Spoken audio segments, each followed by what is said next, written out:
할렐루야. 저는 84살 되면은 성경을 저렇게 암송할 수 있을지, 저도 그랬으면 좋겠습니다. 오늘 이 시간은 본문 말씀 통해서 주신 꿈을 이루시는 하나님이라는 제목으로 말씀을 생각해 보려고 합니다. 어제 청년의 수련회 시작하는 개회 예배 때 청년들에게 이 말씀을 사실 전해드렸습니다. 그러면서 청년들한테 물어봤어요. 꿈이 있냐? 그랬더니 꿈 있는 사람 손 들어봐라 그랬더니 손 드는 청년들이 있었습니다. 근데 못 든 청년들이 훨씬 더 많았어요. 꿈이 무엇이냐라고 물어봤더니 학교 선생님 되는 거, 누구는 음악 하는 사람 되는 거, 이런저런 꿈을 이야기합니다. 그래서 또 물어봤어요. 그 꿈이 누구 꿈이냐?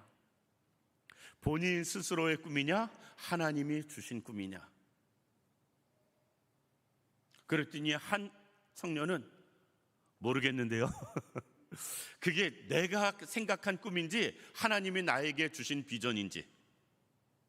그런데 한 청년은 이렇게 이야기합니다. 하나님이 주신 것 같은데요. 자, 우리는 꿈이 있어야 됩니다. 먼저는 꿈이 있어야 되고요. 꿈이 있다면 그 꿈이 어떤 꿈인가 생각해 볼 필요가 있고요. 그리고 그 꿈이 어떠하든지 우리는 하나님이 주시는 꿈을 또 발견할 수 있기를 원하고요. 그것이 우리 삶 가운데 이루어질 수 있는 그런 은혜가 있기를 원합니다. 그래서 오늘 본문 말씀 생각해 보면서 사실 요셉에 대해서 모르는 사람이 누가 있겠어요?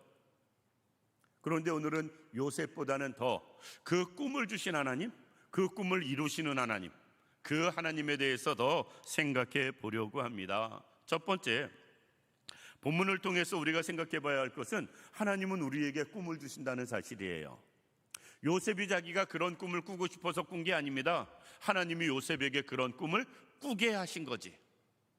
그러니까 요셉은 자기가 꿈을 꿨는데 가진 꿈이 무엇이냐?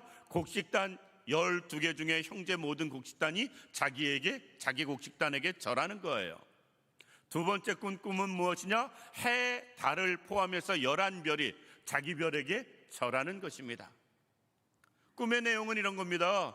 형제가 12이 있는데 그 12명, 자기 포함해 12명이고 자기 외에 11명의 형제들이 자기를 향해서 절하는 꿈. 두 번째 꿈은 별이 12개 있는데 하나는 자기 별이고 나머지 11개는 형제들 별이고 해와 달, 부모님을 이야기합니다. 어머니, 아버지까지 자기를 향해서 절하는 꿈. 이것은 요셉이 꿈꾸려고 계획한 것도 아니고요. 그런 꿈을 생각해 본 적도 없었을 것입니다. 그런데 하나님이 요셉에게 꿈을 주시는 모습 볼 수가 있습니다. 그래서 오늘 6절 말씀 보면 이렇게 말씀합니다. 요셉이 그들에게 이르되 정컨대 내가 꾼 꿈을 들으시오. 형제들에게 담대히 이렇게 말할 수 있는 꿈은 이것은 자기가 꾼 꿈이 아니라 하나님이 주신 꿈이기 때문에 그렇습니다. 우리는 잠자다가 꾸는 꿈이 있습니다. 그냥 일반적인 꿈으로 볼 수 있겠죠. 내가 꿈꾸는 꿈이 있습니다. 내 비전이 있어요. 내가 이래야지 저래야지 이렇게 해야지 저렇게 해야지 스스로의 꿈이 있습니다. 그런데 이것보다 더 중요한 건 하나님이 나에게 주신 꿈이에요. 하나님이 나에게 주신 비전이다라는 것입니다. 많은 사람들은 오늘 이제 여름방학이 끝나가니까 고3들은 얼마 안 남았습니다. 이제 개학하면 조금 있다 수시 원서 쓰기 시작해야 됩니다.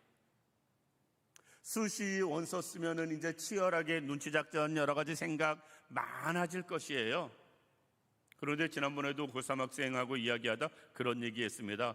대학을 먼저 정하지 말고 학과를 먼저 정해라. 전공을 먼저 선택하고 그 전공, 자기가 원하는 전공에 갈 수 있는 학교를 나중에 선택해라. 우리는 학교를 먼저 선택하다 보니까 그 성적이 안 되면 그 학교에서 내가 들어갈 수 있는 학과를 찾아요. 그러다 보니까 내 꿈도 비전도 우리가 별로 맞지 않는 공부를 하게 되고요. 그러다 보니까 학교에 대해서 또 공부에 대해서 별로 꿈을 꾸지 못하는 모습을 볼 수가 있습니다. 고등학생들이 수시부터 시작해가지고 가능하면 수시로 일찍 학교들이 다 결정 나가지고 내년에 학교 대학 입학할 때까지 좀 우리 학생들이 편하게 지냈으면 좋겠습니다. 그러지 못하면 아주 심한 경우는 내년 2월 달까지 고생하는 학생들도 있거든요. 그러면 설령 학교를 진학한다 할지라도 고생만 하다 대학생활 시작을 하는 거예요. 고등학교 끝까지 고생만 하다가 좀 학교가 일찍 결정되면 조금 여유 있게 쉬고 여행도 하고 이런저런 준비도 하고 그런 시간을 가진 다음에 학교 개강을 하면 좋겠다 하는 개인적인 바람이고요. 그렇게 학생들에게 이야기를 하고 있습니다. 그런데 우리 학생들이 일찍 대학이 결정되고 진로가 결정된다 할지라도 그것이 하나님이 주신 비전만은 못합니다. 그거보다 더 우리 학생들이, 청년들이 하나님이 주신 꿈이 있어야 되는 것처럼 우리 어른들도 나이에 상관없이 하나님이 주시는 꿈을 가질 수 있기를 원합니다. 왜? 하나님은 우리에게 비전을 주시는 하나님이세요. 꿈을 주시는 하나님이시다. 이것은 나이에 상관이 없습니다. 상황에 상관도 없어요. 우리는 하나님이 주시는 꿈을 꿀 수 있어야 되고 하나님은 우리에게 꿈을 주시는 것을 우리가 경험할 수 있어야 됩니다. 두 번째, 하나님이 우리에게 비전, 꿈을 주신다면 우리는 그 꿈을 위해서 대가를 치러야 됩니다. 대가를 치러야 돼요. 요새 젊은이들이 거의 취직 안 하고 보내는 실업자들이 많이 있습니다. 왜 그럴까요? 학생들, 청년들이 꿈은 높아요. 그런데 꿈만큼 노력은 안 해요.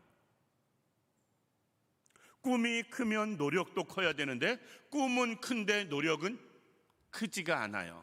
대가를 치르지 않는 모습을 볼 수가 있다. 우리는 꿈을 이루기 위해서 꿈은 저절로 이루어지지 않습니다. 2002년 월드컵 때 이렇게 응원석에서 꿈은 이루어진다 카드 섹션 아주 멋있게 나온 적이 있는데 그거 잘못된 말이에요. 꿈은 노력해야 이루어진다 해야 돼요.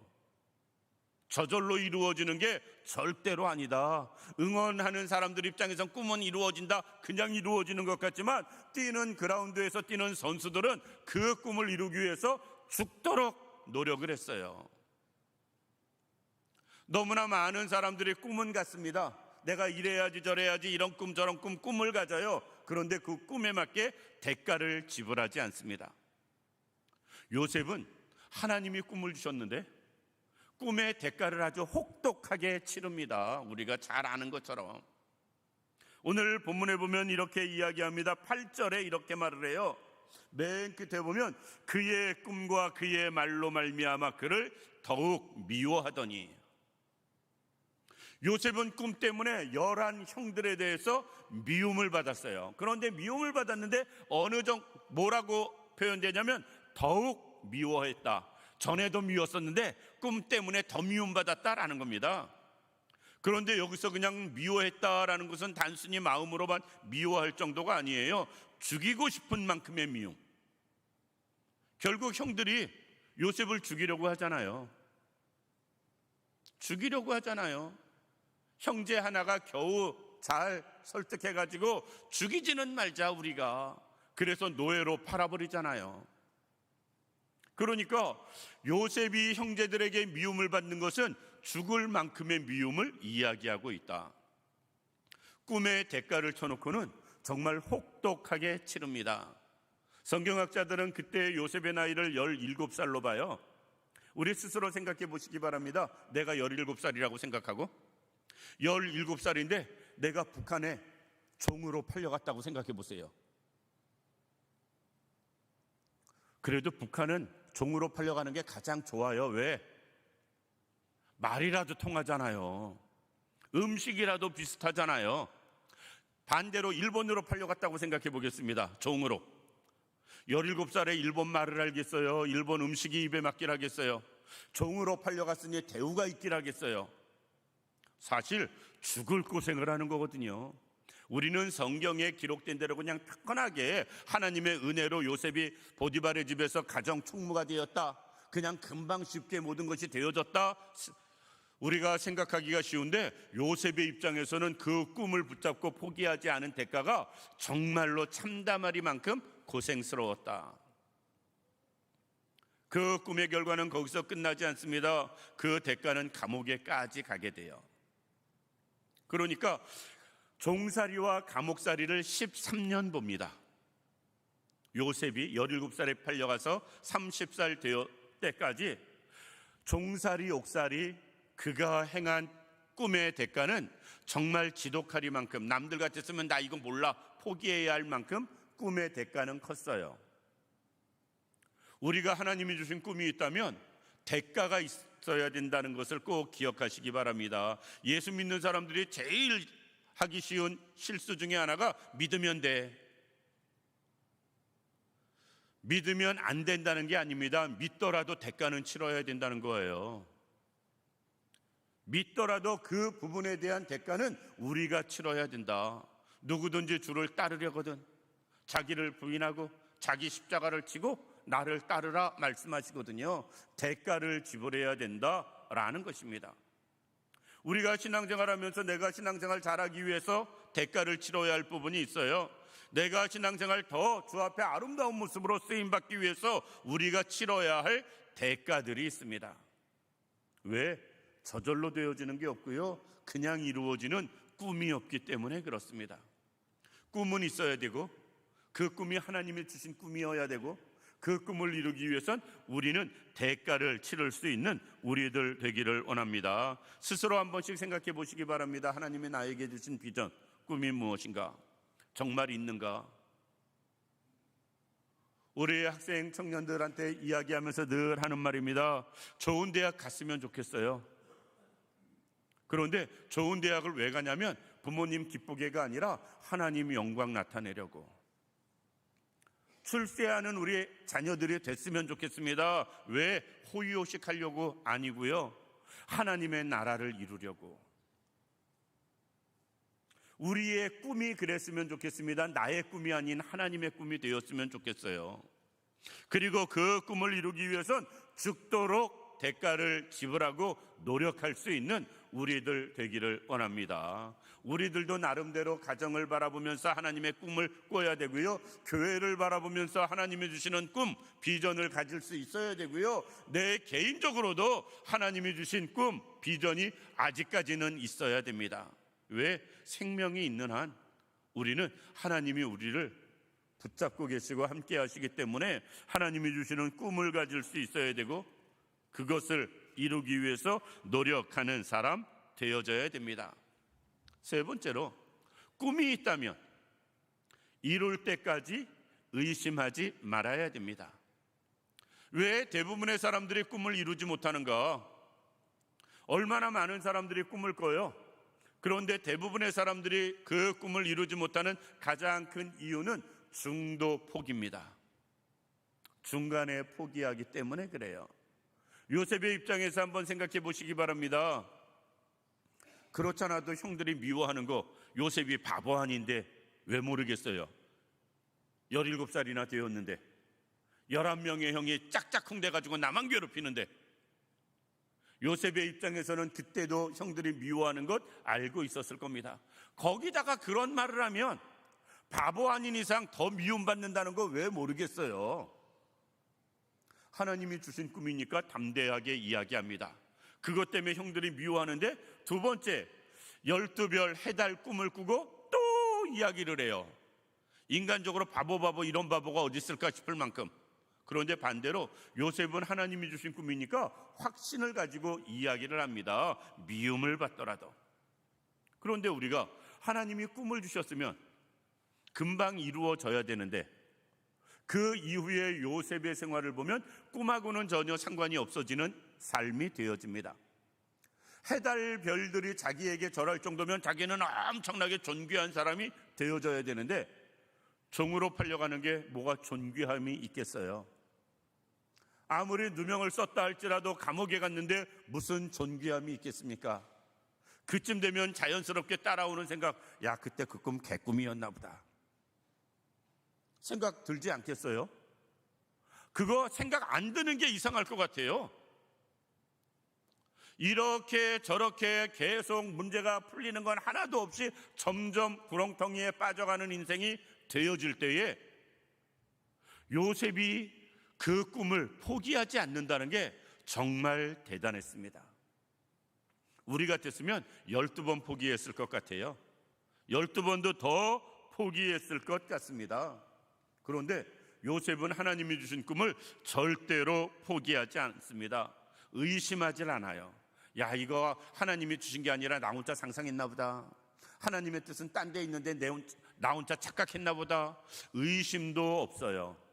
그 꿈을 붙잡고 요셉은 나갑니다. 이 자리에 있는 우리 모든 성도님들, 하나님이 주신 꿈이 있다면 그 꿈을 의심하지 말고 붙들고 나갈 수 있는 우리들 되기를 원합니다. 그래야 결론입니다. 주신 꿈을 이루시는 하나님의 역사를 경험할 수 있습니다. 하나님이 꿈을 주셨다면, 그리고 우리가 아는 그 하나님이 살아서 역사하시는 전능하신 하나님이시라면, 우리가 포기하지 않으면 하나님은 그 꿈을 반드시 이루어 주신다라는 것입니다. 그런데 우리가 늘 아는 것처럼 내 생각과 하나님의 생각이 달라요. 내 계획과 하나님의 계획이 다릅니다. 그래서 그 계획의 차이, 생각의 차이, 그 갭 동안에는 너무 우리가 어렵고 힘들어요. 그런데 반대로 하나님의 때에 하나님이 방법, 계획대로 일이 이루어지고 나면 왜 그랬는지 다 이해가 됩니다. 반대로 이제 뒤집어서 생각해 보겠습니다. 요셉의 꿈이 아주 존귀해지는 거예요. 그런데 가나안에 있는 한, 가나안에서 존귀해져 봤자 양치는 사람, 돈 좀 벌어서 먹고 살 만한 사람, 그 이상으로는 가나안 땅에선 작은 부족들만 있어서 존귀해질 수가 없었습니다. 그때 당시에는 천하를 호령하는 나라가 애굽이었으니까 존귀한 자가 되기 위해선 가장 큰 나라로 가야 됐다. 왜? 큰 물에 가야 큰 물고기가 되죠. 작은 물에 큰 물고기가 어떻게 있겠어요? 따라서 요셉의 꿈이 큰 꿈이 있었기 때문에 하나님께서는 요셉의 활동 무대를 애굽으로 옮기세요. 하나님께서는 애굽으로 요셉을 옮기는데 요셉의 입장에선 종으로 팔려가는 거예요. 반대로 하나님의 입장에서는 요셉의 활동 반경을 애굽으로 옮겨주시는 것입니다. 그래서 애굽에 가서 보디발 장군의 집으로 종살이하러 가잖아요. 큰 무대, 중앙 무대에 진출할 근거가 마련되어지는 것입니다. 만약에 미움받지 않고 팔려가지 않았다면 요셉이 뛰어나 봤자 양 몇천 마리 치는 거지요. 양 몇천 마리 쳐도 대단하죠, 가나안에서는. 그런데 그게 아니고 중앙 무대로 하나님께서는 요셉을 옮겨주십니다. 중앙 무대에 갔다고 무조건 다 그 꿈을 이루는 존귀한 자리에 올라가는 것은 아닙니다. 왜? 애굽에서 가장 존귀한 자가 누구냐? 바로거든요. 바로는 이름이 아니고 직함입니다. 왕이라는 말이에요. 그냥 애굽 왕. 그러니까 바로, 성경에는 간혹 바로 왕이 그러는데 그럼 왕 되는 거예요. 우리가 옛날에 그런 말 많이 썼잖아요. 시간 약속할 때 핸드폰 없던 시기에 가장 많이 만나는 장소가 어디예요? 역전 앞. 역전이라는 게 역 앞이라는 말이거든요. 근데 또 그 앞에다 앞자를 또 붙여요. 그게 역 앞 이렇게 되는 말인 것처럼 이 바로 왕하면 왕 이런 말이 되어져 버립니다. 바로 가장 높은 사람이 바로입니다. 따라서 하나님께서는 종살이하는 요셉을 왕을 만날 수 있는 근거지, 왕위의 죄수들을 가두는 감옥에 넣기 위해서 누명을 쓰게 하세요. 요셉이 누명 쓸 때는 억울하고 속이 터져가지고 우리 같으면 미처 환장하고 팔짝 뛸 노릇이지만 하나님께서는 지금 요셉을 점점 바로 가까이 인도해 가시는 모습을 볼 수가 있습니다. 그래서 그 감옥 안에서 떡 맡은 관원장, 술 맡은 관원장 만나게 하시고 그들의 꿈꾸었을 때 그들의 꿈을 해몽하게 해줘서 떡 맡은 관원장은 죽지만 술 맡은 관원장은 요셉의 꿈의 해몽대로 다시 복직돼서 왕 앞에 갑니다. 그런데 술 맡은 관원장이 옥에서 나갈 때, 야, 나가면 내가 너 도와줄게. 너 꿈 해몽 잘해줘서 내가 나가니까 내가 너 꼭 기억할게, 풀어줄게, 이러고 약속하고 가요. 그런데 나가선 잊어버립니다. 그게 사람이에요. 그게 사람입니다. 요셉의 입장에선 또 환장할 노릇이지요. 또 환장할 노릇이지요. 하나님의 계획도 모르고 인도하심도 모르는 상황에서 또 어떤 작은 희망, 빛이라도 비쳤었는데 그것도 끊어져 버리는 상황이 되어집니다. 그래서 옥에서 그냥 생활을 해요, 요셉이. 그런데 하나님은 그 순간에도 일을 하십니다. 바로에게 꿈을 꾸게 하시고 그 꿈을 해몽할 사람을 찾게 하시고 그 상황을 보더니 술 맡은 관원장이, 야, 꿈 해몽하면 요셉인데 이걸 기억나게 하시고, 그로 인해서 하나님께서는 요셉을 바로 앞에 세우게 하십니다. 그때 나이가 요셉에게 30살이었어요. 바로가 요셉이 하는 꿈 해몽을 다 듣고, 자기가 무슨 꿈을 꿨는지부터 요셉이 맞히니까, 그리고 그 꿈을 해결하기 위해서는 이렇게 해야 된다는 대안책까지 다 내놓습니다. 그래서 우리가 잘 아는 것처럼 바로가 요셉을 총리로 앉히고 자기의 인장 반지를 끼워서 요셉에게 주고, 요셉보다 높은 것은 자리밖에 없다라고 바로가 선언을 하거든요. 그런데 그럴 수 있었던 이유가 무엇이냐면, 그때 당시에 애굽의 법에서는 고위 공직자는 나이가 30살 이상 되어야 됩니다. 그러니까 요셉이 17살에 팔려왔지만 고위직, 즉 존귀한 자, 높은 자리에 올라가기 위해선 30살이 되어져야 그게 가능했기 때문에 그 모든 일을 이루기 위해서 하나님은 30살 될 때까지 역사를 하신 거예요. 그 꿈을 이루어 가도록 인도하신 것입니다.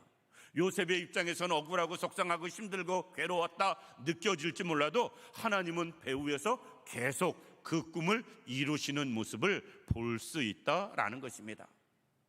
이 자리에 있는 우리 모든 성도님들, 우리도 마찬가지예요.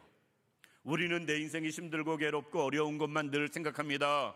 그런데 그 배후에서 하나님이 우리에게 주신 꿈을 내가 붙잡고 있다면 그 꿈을 이루어 가시는 것으로 하나님은 지금도 역사하고 계신다라는 것입니다. 그것이 내가 느끼지 못하는 것이고 내 눈에 보이지 않는 것이고 내가 체험할 수 없게 생각된다 할지라도 나는 전혀 몰라도 하나님은 지금도 일하시고 계신다. 그래서 그때 당시에 가장 큰 나라 애굽의 총리가 되어서 왕보다도 실질적으로 더 큰 권한을 가지고 요셉이 가장 존귀한 자가 되어지고, 나중에 그가 꾼 꿈처럼 형제들이 와서 요셉 앞에 무릎 꿇고 절하는 것, 나중에 아버지 야곱도 요셉을 찾아오는 모습, 그 꿈이 이루어지는 일들이 창세기에 기록되어 있습니다. 그러니까 고난 중에 요셉을 그 꿈 하나 붙잡고 나간 것, 우리는 이것만 생각하는데 우리가 정말 생각해야 될 것은 그 뒤에서 그 꿈을 이루어 주시는 하나님을 볼 수 있어야 된다라는 것입니다. 내 인생에서도 마찬가지예요. 우리 인생에서도 마찬가지입니다. 여러 가지 사방이 가로막혔다고 느껴지는 일들이 많이 있다 할지라도 배후에서 하나님은 지금도 일하고 계십니다. 하나님이 주신 꿈을 이루어 가도록, 그 꿈이 이루어질 수 있도록 하나님은 역사하고 있다라는 것입니다. 그래서 하나님은 우리에게 주신 꿈을 이루시는 하나님. 주번은 근데 오자로 나와서 주심으로 표현됐는데요, 주신 꿈을 이루시는 하나님, 그 하나님을 우리가 바라볼 수 있기를 원합니다. 그리고 그 하나님을 경험할 수 있기를 원합니다. 그러기 위해선 하나님이 주신 꿈을 붙잡는 사람들, 그 꿈을 이루기 위해선 철저하게 대가를 지불할 수 있는 우리들, 어떤 상황에서도 의심 없이 그 꿈 붙잡고 나가는 우리가 되어서 주신 꿈을 이루시는 그 하나님을 날마다 경험하는 우리 모두가 되기를 주님의 이름으로 축원합니다. 기도드리겠습니다. 살아서 역사하시는 참 좋으신 아버지 하나님, 은혜와 사랑을 진심으로 감사드립니다. 하나님, 우리에게 꿈이 있게 하여 주옵소서. 나의 꿈보다 하나님이 주신 꿈이 있게 하여 주옵소서. 하나님, 하나님이 주신 꿈이 있다면 확실히 붙잡고 나가게 하여 주옵시고, 그 꿈을 위해선 어떤 대가도 치르고 나가는 저희가 되게 하시고, 어떤 상황에서도 의심 없이 나가는 저희들 되게 하여 주시옵소서. 꼭 주신 꿈을 이루시는 그 하나님을 온전히 경험하며 나가기에 부족함이 없는 저희들 되게 하여 주옵소서. 하나님이 온전히 함께 하시기를 원하오며 예수님의 이름으로 기도드립니다. 아멘.